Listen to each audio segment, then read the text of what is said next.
अकाल मृत्यु से मर जाए, प्रेत हो जाए, यदि उसके परिवार का व्यक्ति भागवत सुने तो प्रेत पीड़ा भी नष्ट हो जाती है। ये सबसे बड़ा लाभ है भागवत का। इसी के लिए वो धुंधुकारी की कथा सुनाई। आत्मदेव नाम के एक ब्राह्मण हैं, उनकी पत्नी का नाम है धुंधुली। धुंधुली बहुत दुष्ट है, लोक वार्ता बहुत करती है, भोजन बहुत करती थी, झगड़ा बहुत करती थी। उसके यहाँ बालक नहीं थी। एक दिन आत्मदेव ने आत्महत्या का निर्णय ले लिया।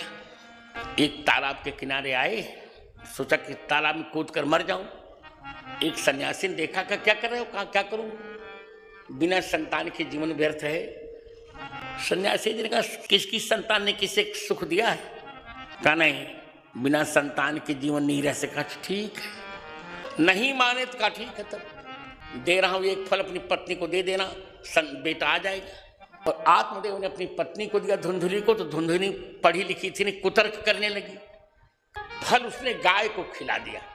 स्वयं अपनी बहन से रोई तो बहन बहुत चतुर थी, दुष्ट थी दोनों। कहा मेरा बेटा ले आओ मेरे पति को धन देकर, और 9 महीने गर्भवती होने का नाटक कर लेना। 9 महीने अपने पति से कहती रही मुझे गर्भ है, गर्भ है, गर्भ है। अंत में अपनी बहन के बेटे को दिखा दिया। 3 महीने के पश्चात गाय के यहाँ भी बालक आ गया। गोकर्ण पंडितो ज्ञानी धुंधुकारी महाखलह। गोकर्ण तो बहुत अच्छे ज्ञानी हुए और धुंधुकारी महान खल निकला, सारे कुकर्म करता था। एक बार अपने माता पिता को पीटा तो पिता ने कहा अब तो मैं जा रहा हूं, आग लगे, इससे बड़ी निसंतान रहता तो बड़ा अच्छा होता।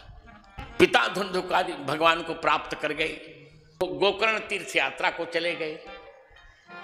धुंधुकारी घर में रहने लगा। 5 वेश्याओं से उसके संपर्क हो गए। इन 5 वेश्याओं ने मिल करके धुंधुकारी को मार डाला। जब गोकर्ण जी तीर्थ यात्रा से आए तो धुंधुकारी उनको भिन्न भिन्न रूप दिखाने लगा। जल छिड़का, कहा तुम हो कौन? भैया मैं तुम्हारा बड़ा भाई हूं, मेरा नाम धुंधुकारी है, मेरी मां ने मेरा नाम रखा था। इतना पाप मैंने किया है कि सैकड़ों गया श्राद्ध आप करेंगे तो भी मेरी मुक्ति नहीं होगी, कुछ सोचिए। बहुत चिंतित हुए गोकर्ण जी, तो सूर्य नारायण का स्तंभन कर दिया, रोक दिया उनको। तो सूर्य नारायण ने कहा गोकर्ण, अरे 7 दिन पर्यंत इस प्रेत को श्रीमद् भागवत सुनाओ, मुक्ति हो जाएगी। एक बांस का खंभा था, उसमें जाके प्रेत बैठ गया। प्रथम दिन जब सप्ताह सुनाए तो एक पोर उसका फटा, 7 दिन में 7 फट गए और मुक्त हो गया, साक्षात मुक्त हो गया।